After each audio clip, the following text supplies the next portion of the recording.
तालिबान पनि उसैले जन्माएको र अल कायदा पनि उसैले जन्माएको। कहाँबाट चाहिँ खेल खेल्ने त भन्दा अफगानिस्तानबाट खेल खेल्ने भन्दा त्यहाँबाट तालिबान जन्मायो। एनजिओबाट चाहिँ तपाईँको विद्यार्थी सङ्गठन हो। तालिबान भनेको अफगानी भाषामा विद्यार्थी हो। अनि त्यसलाई जन्मायो, हाई हतियार पुरा दिए। त्यस पछाडि चाहिँ मतलब आतङ्ककारी एउटा समूह पनि त्यो तयार गरौँ जसलाई अल कायदा भनिन्छ। जब चाहिँ मतलब के चाहिँ अल कायदाको बिन लादेनले ट्विन टावर अमेरिकामा ध्वस्त गरायो, त्यस पछाडि यो आतङ्ककारी गुट हो भनेर उसैले मरायो। र अमेरिकाको खेल के त भन्दाखेरि लडाइँ गराइदिने, बिचमा पसेर द्वन्द्व गराइदिने अनि हतियार बेच्ने, पैसा कमाउने।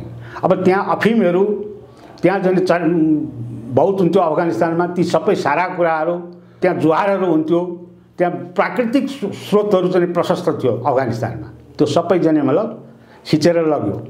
युरेनियमहरू थियो, त्यो सबै खिचेर लग्यो। अब अहिले टक्कन टाट भइसकेपछि अहिले छोडिदियो गयो। यी सबै इन्डियाकै खेताला छन्, इन्डो वेस्टकै खेताला छन्।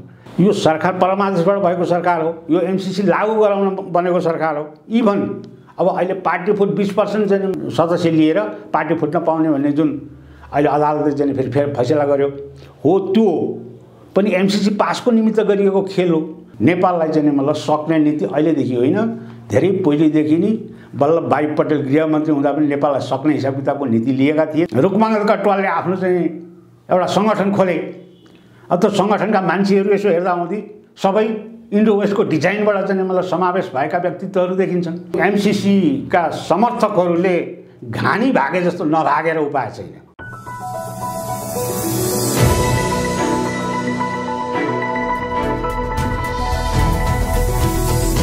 हिमाल अनलाइन टिभी पछिल्लो राष्ट्रिय अन्तर्राष्ट्रिय राजनीतिको विषयमा कुराकानी गर्नका लागि वरिष्ठ पत्रकार, लेखक, राजनीतिक विश्लेषक सूर्य नेपाल हुनुहुन्छ। नेपालजी, स्वागत छ यहाँलाई। धन्यवाद प्रदीपजी। आजको संवाद अफगानिस्तानको घटनाबाट सुरु गरौँ। अफगानिस्तानमा जस्तो खालको घटना र परिणामहरू देखिएका छन्। पहिलो कुरो, अफगानिस्तानको वास्तविकता के हो, तालिबानको वास्तविकता र उनको जन्मको कुरा के हो, र अमेरिका सेना अफगानिस्तानमा किन प्रवेश गर्यो? अब यो के देखिन्छ भन्दा हिमवत खण्डको एउटा भाग अफगानिस्तान हो इतिहासमा। त्यो अफगानिस्तानको पहाडी बेल्ट पर्छ र त्यहाँ जुवारहरू, प्राकृतिक चाहिँ सम्पदाले भरिपूर्ण एउटा राष्ट्र हो। मोहम्मद गजनीको आगमन सँगसँगै त्यहाँबाट चाहिँ धेरै मान्छेहरू विस्थापित हुँदै गए। अफगानमा प्राकृतिक स्रोत साधन, जुवार, युरेनियम आदि इत्यादिहरू प्रशस्त भएको ठाउँ हो। रुसले 1880 देखि त्यहाँ एट्याक गरेर अफगानिस्तानलाई लिन खोज्यो। किन भन्दा यो सिल्क रोड अफगान भएरै छिर्ने भएको हुँदा र सिल्क रोड माध्यमबाट व्यापार गर्न सजिलो हुने हुँदा रसाले चाहिँ मतलब अफगानिस्तानलाई पहिले क्याप्चर गर्न खोजेर 10-12 वर्ष राज्य गर्यो। त्यस पछाडि रसालाई हराएर अमेरिका प्रवेश गरेर त्यहाँको जति पनि जुहार भयो, त्यहाँका चाहिँ मतलब के त भने खानीहरू विविधहरू अमेरिकाले आफ्नो उसमा गर्यो। त्यो कसरी भन्नुहुन्छ भने त्यहाँको विद्यार्थी सङ्गठनलाई हात लिएर तिनीहरूलाई एनजिओबाट चाहिँ तिनीहरूलाई सञ्चालन गरेर तिनीहरूलाई हात लिएर तालिबान उसैले जन्मायो। अब पछि गएर रसालाई टुक्र्याउनको निमित्त अल कायदा भन्ने एउटा नेटवर्क गएर अल कायदाको बिन लादेनहरू अमेरिकाले ती जन्मायो रसालाई टुक्र्याउने हिसाब किताबबाट। त्यस पछाडि गएर तालिबानहरूले सङ्गठित रूपमा चाहिँ एक्सर्साइज गर्दै गएपछि तपाईँको अब अहिले मोहम्मद अफगान बरादरी भन्ने चाहिँ तालिबानको सेकेन्ड पर्सन नेता छन्। फर्स्ट पर्सन नेता चाहिँ धार्मिक नेता छन्, त्यहाँको इस्लामिक धार्मिक नेता छन्। र अहिले चाहिँ अफगानिस्तानलाई के भनिन्छ भन्दाखेरि इस्लामिक राज्य घोषणा गरेका छन् तालिबानहरूले र सरिया कानुन लगाउने हिसाब किताबमा उनीहरू छन्। अब त्यो विशेष गरेर अफगानमा सुन्नी मुसलमानहरूको बाहुल्यता छ, सिया मुसलमानको उसको सिमानामा पर्ने इरानमा उनीहरूको बाहुल्यता छ। सुन्नी मुसलमान भनेका कट्टर मुसलमान हुन् जसले तपाईँको के त भन्दाखेरि एट्याक गर्न, हमला गर्न, धेरै हमला गर्न ज्यादै चातुर्यता हुन्छन् र सङ्घर्षशील हुन्छन्। र तिनी तालिबानहरू त्यही विद्यार्थीहरू तालिबान भएर उत्रिए, पछि अल-कायदामा गएका पनि तालिबानै भए। अब हुँदै हुँदै गएर चाहिँ तपाईँको के त भन्दा अब अहिले खरबौँ डलर चाहिँ मतलब अमेरिकाले अफगान स्वतन्त्रताको लागि, अफगानको रक्षाको लागि भनेर रसद टुक्र्याउने हिसाब किताबबाट जुन स्थापित भएको थियो लगानी गर्यो। र G7मा के छ भने G8 थियो पहिले, 1991 देखि रसद टुक्रिएर गएपछि G7 भयो। G7 राष्ट्रहरूमा ब्रिटेन लगायत पर्छन् हैन। त्यसमा चाहिँ मतलब G7 का नेटोका सैनिकहरू एक गठजोड भएर चाहिँ त्यहाँनेरि अफगानिस्तानमा बसेका थिए। र अब अहिले गएर अफगानिस्तानको जति पनि प्राकृतिक स्रोत साधन छ त्यसलाई चाहिँ आफूले दोहन गरिसकेपछि अब अहिले चाहिँ के त भन्दाखेरि जो बाइडेनले त्यहाँबाट चाहिँ नेटोका सेनाहरू फिर्ता लाने निर्णय गरेपछि तालिबानले क्याप्चर गर्यो। तर तालिबानले कसरी क्याप्चर गर्यो भन्नुहुन्छ भने अमेरिकाका धेरै हाई हतियारहरू उसले क्याप्चर गर्यो तालिबानले। हजुर, तालिबानको विषयमा अलिकति कुराकानी गरौँ न। तालिबान चाहिँ अमेरिकाले नै जन्माएको, उसैले जन्माएको। तालिबान पनि उसैले जन्माएको र अल-कायदा पनि उसैले जन्माएको। हजुर, यो के त भन्दा विश्वको शक्तिको ताज जन्मल लिनको लागि रसियाले संसारलाई 71 राज्य गरेको थियो एकपटक। त्यो रसियालाई चाहिँ मतलब के त भने सुरुमा त ब्रिटेनले गरेको थियो, ब्रिटेनपछि त्यसको ताज अमेरिकाले लगेको थियो। अब त्यो अमेरिकाले लगेको ताज रसियाले उछिटाउन आँटो भनेर रसिया टुक्राउनको लागि अमेरिकाले कहाँबाट चाहिँ खेल खेल्ने त भन्दा अफगानिस्तानबाट खेल खेल्ने भनेर त्यहाँबाट तालिबान जन्मायो। एनजिओबाट चाहिँ तपाईँको विद्यार्थी सङ्गठन हो तालिबान भनेको, अफगानी भाषामा विद्यार्थी हो। अनि त्यसलाई जन्मायो। अब तिनीहरूले चाहिँ मतलब के त हाई हतियार पुरा दिएर चाहिँ उत्पादन गरायो। त्यस पछाडि चाहिँ मतलब आतङ्ककारी एउटा समूह पनि त्यहाँ तयार गरौँ जसलाई अल-कायदा भनिन्छ। अब जब चाहिँ मतलब के त अल-कायदाको बिन लादेनले ट्विन टावर अमेरिकामा ध्वस्त गरायो, त्यस पछाडि यो आतङ्ककारी गुट हो भनेर उसैले मरायो। र अमेरिकाको खेल के त भन्दाखेरि लडाइँ गराइदिने, बिचमा पसेर द्वन्द्व गराइदिने अनि हतियार बेच्ने, पैसा कमाउने। अब त्यहाँ अफिमहरू त्यहाँ जुन बहुत हुन्थ्यो अफगानिस्तानमा, ती सबै सारा कुराहरू, त्यहाँ जुवारहरू हुन्थ्यो, त्यहाँ प्राकृतिक स्रोतहरू चाहिँ प्रशस्त थियो अफगानिस्तानमा। त्यो सबै जने मतलब खिचेर लग्यो। युरेनियमहरू थियो त्यो सबै खिचेर लग्यो। अब अहिले टक्कन टाट भइसकेपछि अहिले छोडिदियो गयो। त्यस्तो परिस्थिति हो अफगानिस्तान। र अफगानिस्तानको तालिबान भनेको कट्टर मुस्लिमहरू हुन्। यिनीहरूले चाहिँ मतलब अब कानुन सरिया कानुन लाउँदैछन् र इस्लामिक कन्ट्री घोषणा गरिसके। अब त्यसको धर्मगुरु हुन्छ त्यहाँको प्रमुख भनेको तालिबानको धर्मगुरु हो। र सेकेन्ड पर्सन भनेको तालिबानको सेकेन्ड पर्सनै मोहम्मद अफगान बरादरी भन्ने मान्छे हो। ऊ राष्ट्रपतिको उम्मेदवार भएको छ। दुईजना उम्मेदवारमा चाहिँ निवेदन दिएका छन् कुन पर्छ। त्यसो हुँदाखेरि अब अहिले त यति बेहाल अवस्था छ अफगानिस्तानमा, मान्छे भागारे भाग छन्। जो अमेरिकन सेना नेटोका सेना आएर बसेर जसले समर्थन गरेका थियो ती मान्छेलाई कुर्दै काट्दै हेर्दाखेरि चाहिँ तालिबानलाई अमेरिकाले जन्मायो र अहिले फेरि तालिबानले नै अफगानिस्तान कब्जा गरेको छ। त्यहाँको राष्ट्रपति अशरफ घानीको प्रशासन, जसलाई फेरि अमेरिकी समर्थन सरकार भनेर पनि भनिन्छ, यता तालिबानले कब्जा गरेको छ अफगानिस्तान। यो अहिलेको परिस्थिति चाहिँ के हो? अलिकति यसो भएको नि त। पहिले तालिबानले राज्य गर्यो, 2 वर्ष जति तालिबानले सत्ता क्याप्चर गर्यो। जस्तो इन्डियाबाट गएको प्लेनलाई चाहिँ कन्दारमा हाइजेक गरौँ। त्यस पछाडि तालिबानले चाहिँ मतलब 2 वर्ष राज्य गरौँ। त्यहाँ 2 वर्ष राज्य गरेपछि आतङ्ककारीले राज्य गरौँ भनेर त्यतिखेर बाराक ओबामाले चाहिँ के गरे भन्दा बिन लादेनलाई मराइदिए। बिन लादेनको बदला लिनलाई अहिले चाहिँ मतलब तपाईँको के त भन्दा तालिबानहरू चाहिँ जुर्मिराएर उठो। किनभने बिन लादेनको सेकेन्ड पर्सन मोहम्मद अफगान बरादरी हो। हजुर, त्यो तालिबानको सेकेन्ड पर्सन हो। त्यसको फर्स्ट पर्सन भनेको त्यहाँको मुस्लिम चाहिँ धर्मगुरु छ। बुझ्नु भएन कि? अब अहिले चाहिँ मोहम्मद अफगान बरादरी भन्ने चाहिँ राष्ट्रपतिको उम्मेदवार हुँदैछ भनौँ न। उनीहरू 2 जना छन्। 2 जनामा को हुन्छ नाम फेरिरहन्छन्, तिनीहरूले सूचना आउट गर्दैनन्। र त्यसरी चाहिँ अमेरिकाले आफै जन्माएको शक्ति र नेटोको सेना आएर बसेको 20 वर्ष पछाडि फेरि तालिबान आफ्नो सत्ता क्याप्चर गर्न सफल भयो। तालिबानले यो छोटो समयमा लगभग 45 दिनको अवधिमा सत्ता कब्जा गर्न कसरी सफल भयो, त्यसको पछाडि अमेरिकन शक्ति छ कि छैन र झन्डै 87,000 तालिबानहरू छन् भनेर भनिएको छ। अफगानिस्तानमा 3 लाख सेना छ भनेर भनिएको छ।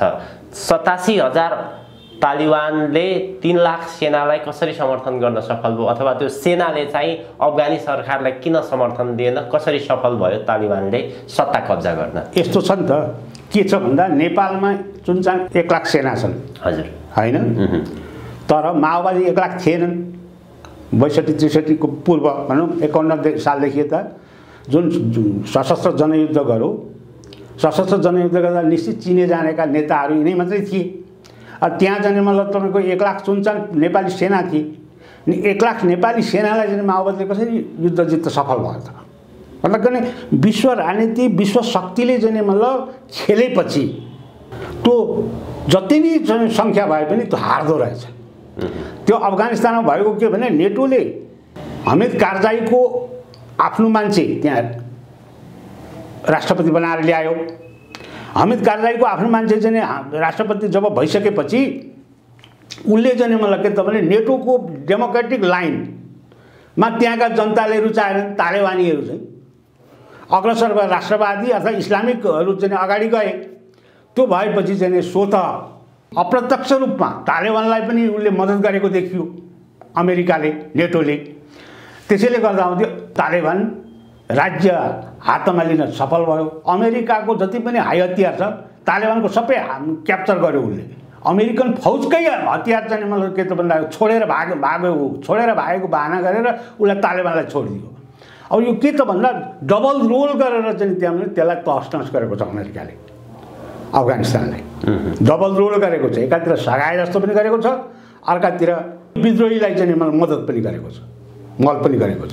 त्यसैले गर्दा के देखिन्छ भन्दाखेरि अमेरिकाको डबल रोल अर्थात् G7 को डबल रोलका कारण अफगानिस्तानमा तालिबान आएको हो।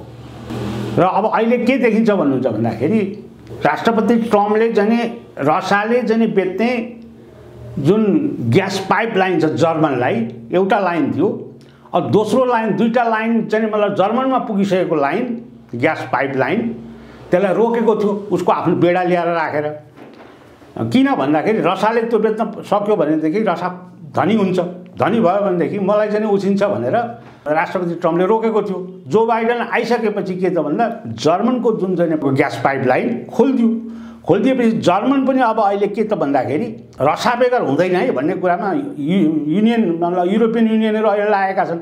किनभने युरोपको जति पनि स्रोत छ, खनिज स्रोत, त्यो त्यहाँ अब सकिँदै गएको छ र अब यो रसियासँग मात्रै माग्नुपर्ने अवस्था छ। रसियाले दिएन भने बाँच्ने अवस्था छैन युरोपियनहरूको।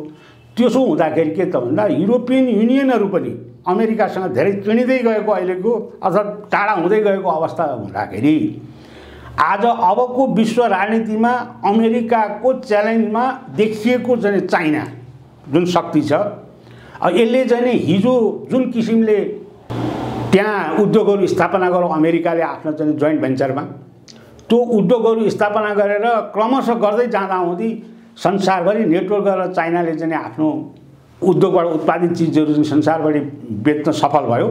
त्यो देखेर योसँग इकोनोमिक रूपमा यो धेरै अगाडि बढ्यो। त्यसैले यसले मलाई भोलि जित्छ, मेरो ताज चाहिँ मलाई विश्व शक्तिको ताज खोज्छ भनेर अमेरिकाले चाइनालाई घेर्नलाई रणनीति बनायो। त्यही रणनीति अन्तर्गतको सैनिक चाहिँ मलाई के त भन्दा त्यही रणनीति अन्तर्गत हाम्रो यो एमसिए स्थापना भएको यहाँ नेपालमा र एमसिसी लागू भएको। एमसिसी लागू हुँदा जस्तो अब अहिले के देखियो भन्नुहुन्छ भन्दाखेरि यो मुलुक त मोटामोटी मले पले हिजो रिजल्ट निकाल्यो, हिजो चाहिँ तथ्याङ्क राष्ट्रपति समक्ष पेश गर्यो। 4 खरब 18 अरब बेरुजु छ, 1 खरब 68 अरब त यही गएको सरकारले चाहिँ गत सालको छ हजुर भनेर चाहिँ तथ्याङ्क निकालेको छ। त्यस्तै ट्रान्सपरेन्सी इन्टरनेसनलले नेपाल भ्रष्टाचारको चाहिँ नि भ्रष्टाचारले चाहिँ 4थो नम्बरमा पर्छ है एसिया प्रशान्त क्षेत्रमा भनेर ट्रान्सपरेन्सी इन्टरनेसनलको रिपोर्ट छ। भनेपछि यो देश त के त भन्दा इन्डो वेस्टका दलालहरूलाई लुट्नको लागि, यिनीहरूलाई चाहिँ सत्तामा पुर्याएर लुट्नको लागि आफू प्रवेश गरेर फ्री तिब्बत मुभमेन्ट खेलाउनको निमित्त इन्डो वेस्टले चाहिँ मलाई तपाईँको खेलघर बनाएको छ। त्यो कुरो त तपाईँको हिजो अस्ति उत्तर कोरिया डोनाल्ड ट्रम्प हुँदा 2018 मा वार्तामा चाहिँ मलाई उत्तर कोरियाको राष्ट्रपतिले पनि त्यो कुरो क्लियर गरिएको छ। त्यसो हुँदाखेरि के त भन्दाखेरि यो एमसिसी जसरी प्रवेश भयो, अमेरिकाले प्रवेश गर्यो, यो फ्री तिब्बत मुभमेन्ट चाइनालाई घेर्नको निमित्त उता अफगानिस्तान, यता चाहिँ मलाई तपाईँको नेपाल, यसो भएर घेर्ने हिसाब किताबबाट गरिएको खेल हो। र यो मुलुक मोटामोटी तपाईँको नेपालको राज संस्था, नेपाली सेना र नेपाली जनता मिलेर यी दलालहरू फ्याँकियो भने यो मुलुक बाँच्छ, नत्र भने अफगानिस्तानको बाटोमा गइसक्यो।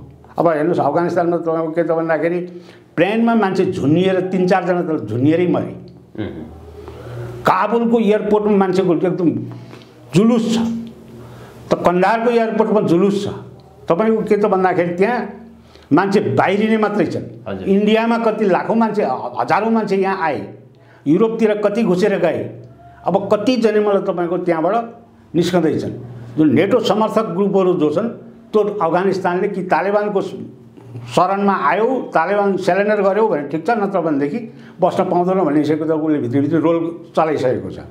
त्यसैले गर्दाखेरि म के देख्छु भन्नुहुन्छ भने अब मोटामोटी नेपालमा अब यो एमसिसीका समर्थकहरूले घानी भागे जस्तो नभागेर उपाय छैन।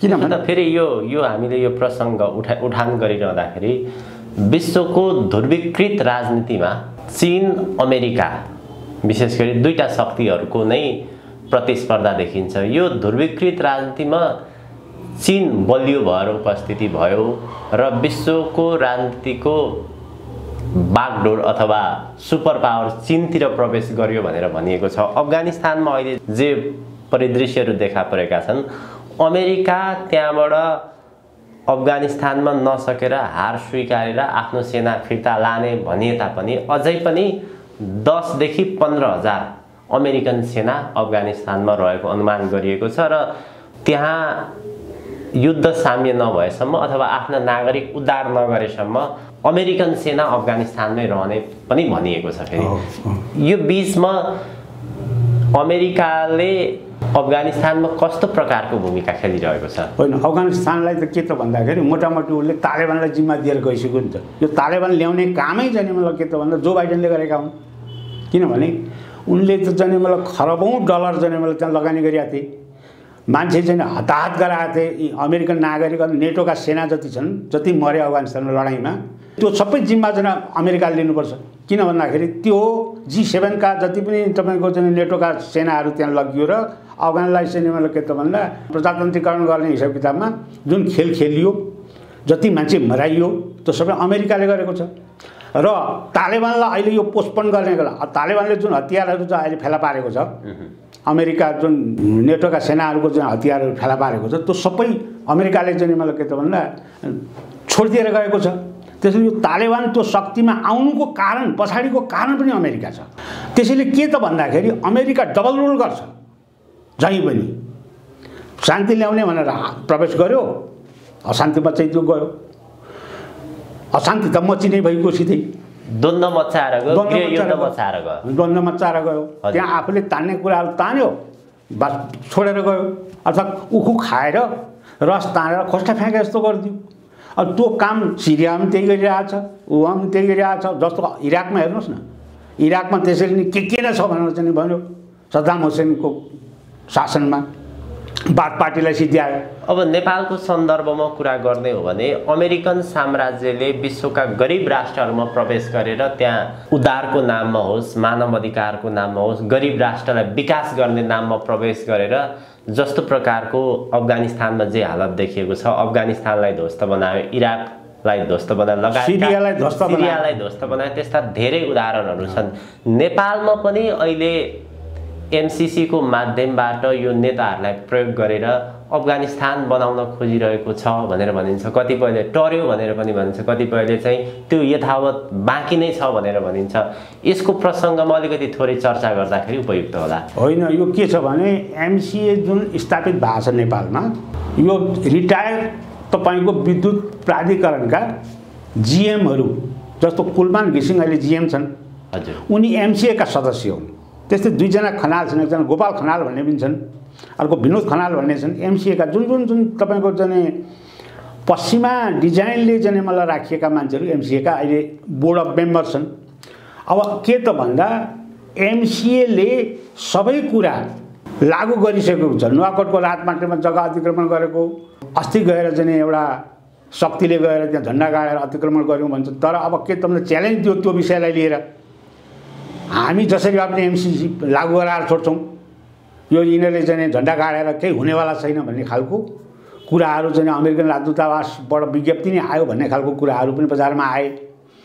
भनेपछि यिनीहरूले के त भन्दा एमसिसी लागू नगराएसम्म यी अमेरिकन प्लस त अहिले त परमादेशको जुन सरकार छ, शेरबहादुर देउवाको सरकार, अब यो सरकार परमादेशबाट भएको सरकार हो, यो एमसिसी लागू गराउन बनेको सरकार हो। इभन अब अहिले पार्टी फुट 20% चाहिँ सदस्य लिएर पार्टी फुट्न पाउने भन्ने जुन अहिले अदालतले चाहिँ फेरि फैसला गर्यो हो, त्यो पनि एमसिसी पासको निमित्त गरिएको खेल हो।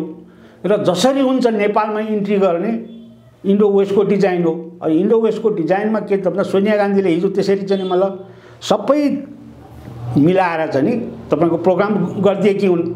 र अब अहिले आएर नाटक कस्तो गर्दैछन् भने शेरबहादुर देउवाले जनै पूर्णिमामा बिदा दिने, बुद्ध पूर्णिमामा बिदा दिने, तपाईँको गाई जात्रामा बिदा दिने आदि इत्यादि नाटक गरेर मान्छेलाई रणबोल्लामा बनाउन खोजिरहेका छन्। तर इन्डो वेस्टका दलाल हुन् यिनीहरू। अब काङ्ग्रेस पनि फुट्दैछ तुरुन्तै, किन भन्दाखेरि एमाले त फुटिसक्यो, अब काङ्ग्रेस फुट्दैछ, तमलोपा फुटिसक्यो। अब के त भन्दा 20% लिएर चाहिँ पार्टी फुटाउन पाउने मान्यता भएपछि त अब पार्टी नेपालका ध्वस्त भए। यिनीहरूमा सिद्धान्त छैन, केही छैन। यिनीहरू त इन्डो वेस्टको डिजाइनमा जसरी हुन्छ मालिक रिजाएर चाहिँ आफू नेपालमा दोहन गर्ने हुन्। अब यही मलेपोको रिपोर्ट तपाईँ हेर्नुहोस्, 6 खरब चाहिँ मतलब बेरुजु भन्छ। 6 खरब 18 अरब बेरुजु भने सानो रकम कलम हो। जबकि चाहिँ मतलब कोरोना कालको चाहिँ ओम्नीको तथ्याङ्क हामीलाई हेर्न दिएन। कोरोना कालमा चाहिँ मतलब तपाईँको 1 अरब 54 चाहिँ त्यसको बजेट गएको देखिन्छ भनेर चाहिँ मलेपले नि क्लियर गरिरहेको छ हिजो राष्ट्रपति समक्ष पेश गरेको रिपोर्टमा। त्यसो हुँदा यी जति पनि छन् नेपाली जनतालाई भ्रमजालमा पारेर झुक्क्याएर हामी जनपक्षीय हौँ, हामी जनताको लागि गर्ने हौँ, हामी विकास गर्ने हौँ भन्ने नाउँमा यिनीहरूले यो मुलुक लुट्नलाई र इन्डो वेस्टको चाहिँ डिजाइनमा काम गर्न स्थापित भएको शक्ति नेपालको राजनीतिक दल हो भनेर चाहिँ किटानी साथ भनिदिँदा आपत्ति छैन। किनभने अहिलेसम्म खेल त्यसरी खेलियो र अहिले गर्दै लाँदा त्यस्तै भयो। अदालतले पनि त्यस्तै खालको हिसाब किताब गर्यो र नेपाली सेना पनि बहुराष्ट्रिय सेनासँगै एफिलिएटेड भएको हुँदा नेपाली सेनासँग पनि शङ्कास्पद दृष्टिकोणले हेर्न सकिन्छ। किन भन्दा भर्खर मात्रै रुकमाङ्गर कटवालले आफ्नो चाहिँ एउटा सङ्गठन खोले। अब त्यो सङ्गठनका मान्छेहरू यसो हेर्दा आउँदै सबै इन्डो वेस्टको डिजाइनबाट चाहिँ मतलब समावेश भएका व्यक्तित्वहरू देखिन्छन्।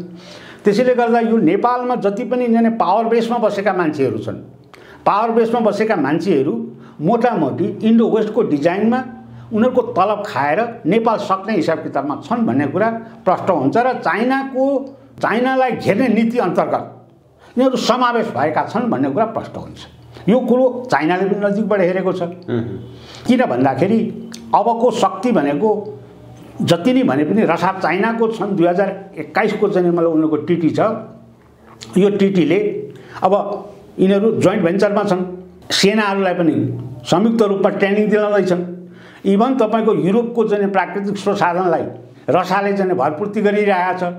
अब त्यसको चाहिँ मतलब के त प्राकृतिक स्रोत साधन युरोपलाई दिएन भने युरोप मर्छ। युरोपका जनताहरू चाहिँ तपाईँको ग्यास पाइपलाइन पाएनन् भनेदेखि त्यहाँ मर्छन्। त्यसो हुँदाखेरि अबको शक्ति जसरी भए पनि चाइना उदय हुँदैछ र अबको विश्व शक्तिको ताज अमेरिकाको चीनले खोज्दैछ भनेर पश्चिमा बेजोडले लागेको छ।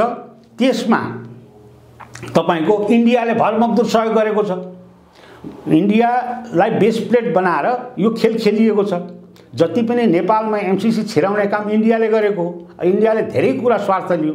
हाम्रो अब के त भन्दाखेरि अहिलेदेखि होइन, नेपालको भूमिको दार्जिलिङ टिस्टादेखि यताको भूमिदेखि लिएर सतलज नदी जहाँ चाहिँ हाइड्रो पावर यति ठुलो हाइड्रो पावर छ, त्यो चाहिँ हाइड्रो पावर युज गरेर त्यहाँको भूमि लिएर अब कालापानी चाहिँ लिपुलेक लिम्पियाधुरा, अब त्यहाँबाट चाहिँ त्यो निक पोइन्टलाई आफ्नो क्याप्चरमा राखेर नेपालबाट धेरै नेपालका गोर्खाली सेनाहरूलाई लिएर उनीहरूको इन्डियाकै रखवाली गराएर इन्डियाले धेरै स्वार्थ लिएको छ नेपालको।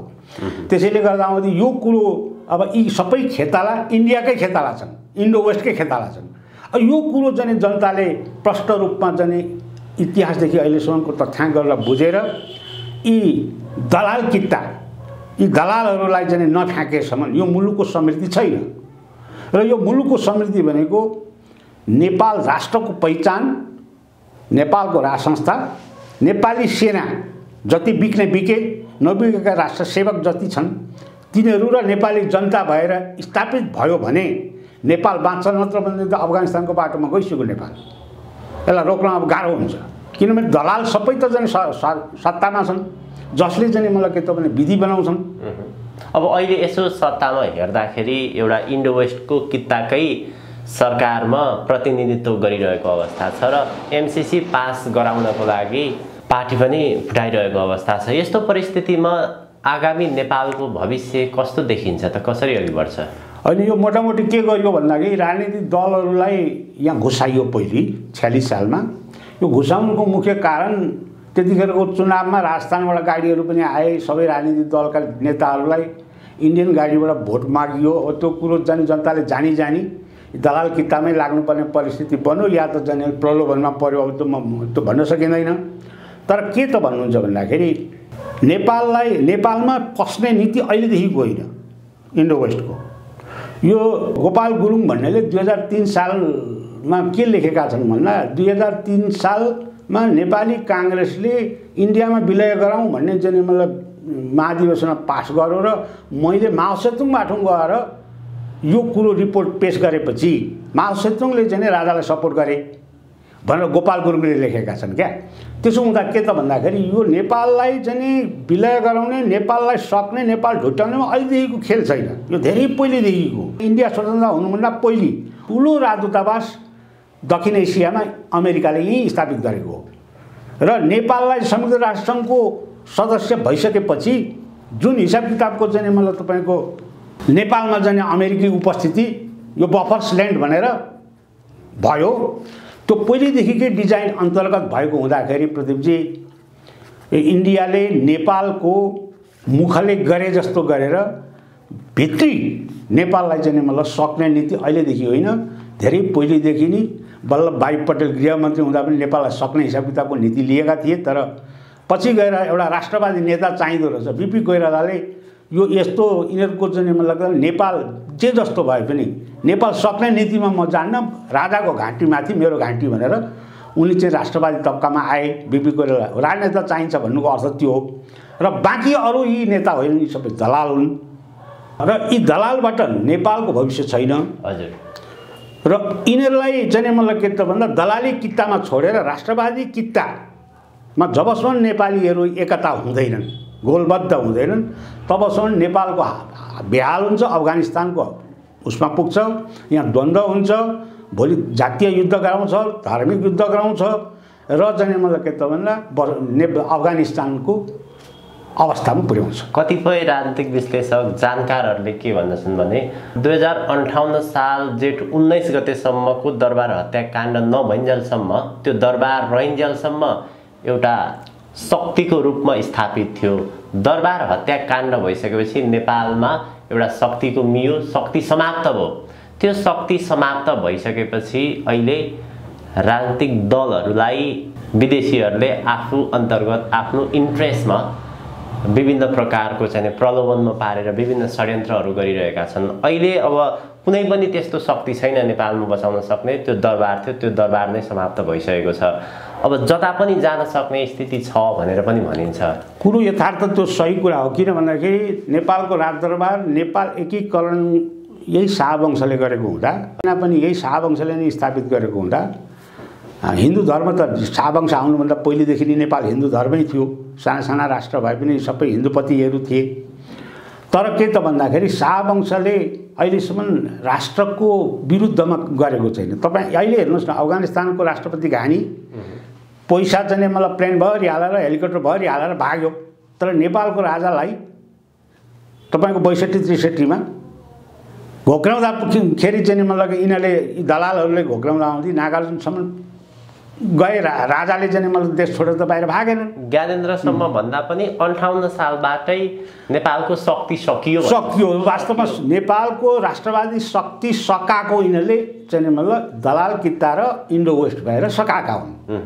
त्यो सकेपछि मात्र यहाँ इन्ट्री गर्न उनीहरूलाई सजिलो। ज्ञानेन्द्रको इन्ट्री भने त आकस्मिक मात्र, आकस्मिक हो। राजा वीरेन्द्रको वंश अर्थात् तपाईँको नारायण हिटी वंशनाश, राज परिवारको वंशनाश यो खेल खेल्नको लागि गरिएको हो। त्यसमा दलालहरू समावेश भएका हुन् र यिनीहरूले चाहिँ मतलब के त भने हत्यारा पनि देखाउँदैनन्, यो यस्तो भएको भनेर घटनाको तथ्याङ्क पनि भन्दैनन्। टरर परर भनेर चाहिँ टाटुर बनाउँछन्, जनतालाई ढाँट्छन्। किनभने यी दलाल हुन्। दलाल भएको हुँदाखेरि के त भन्दाखेरि यिनीहरूले नेपाली जनताका आँखामा छारो हालेर यो मुलुक लुट्नलाई मात्रै यिनीहरूले चाहिँ खेल खेलेका हुन् र खेलिरहेका छन्। र नेपालको राज संस्था सकिनु नै नेपालीहरूको आफ्नो अपनत्व सकिनु हो। त्यो सकाउने काम चाहिँ हिजोबाट गरिएको हो। यसमा विमति छैन र दुईमत पनि छैन।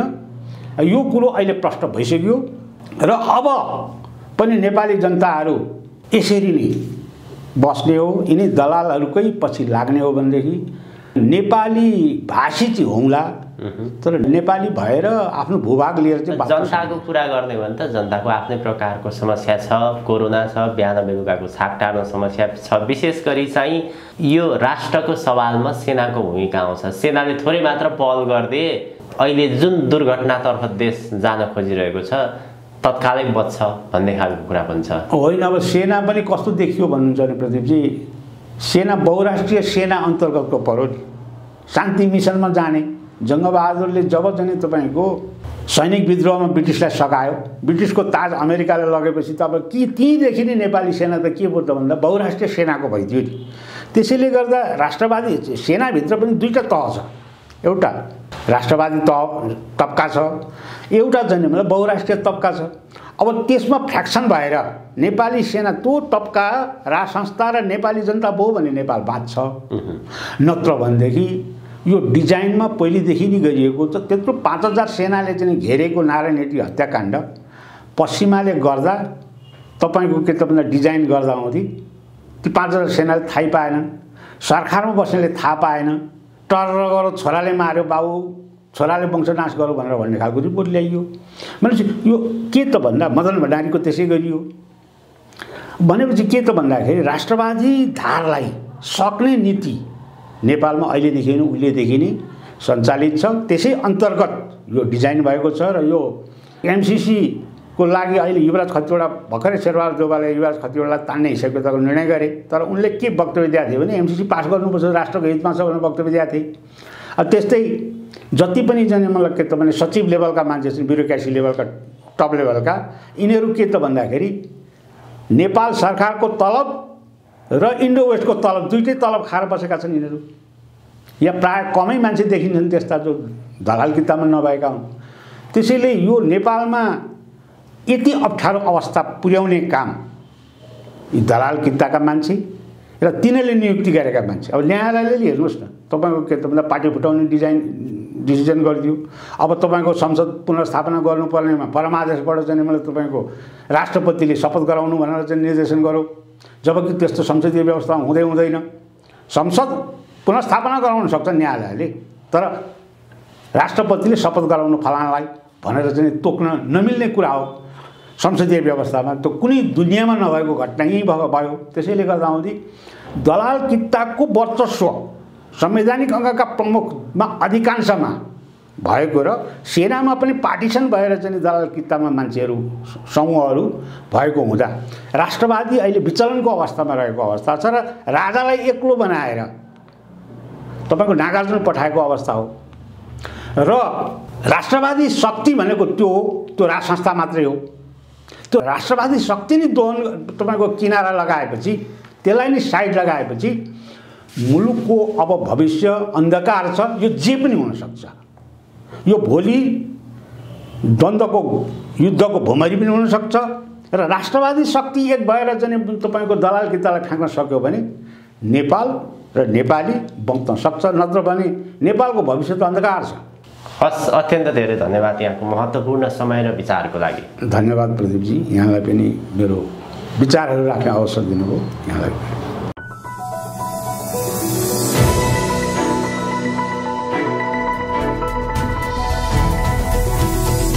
हिमाल अनलाइन टिभी।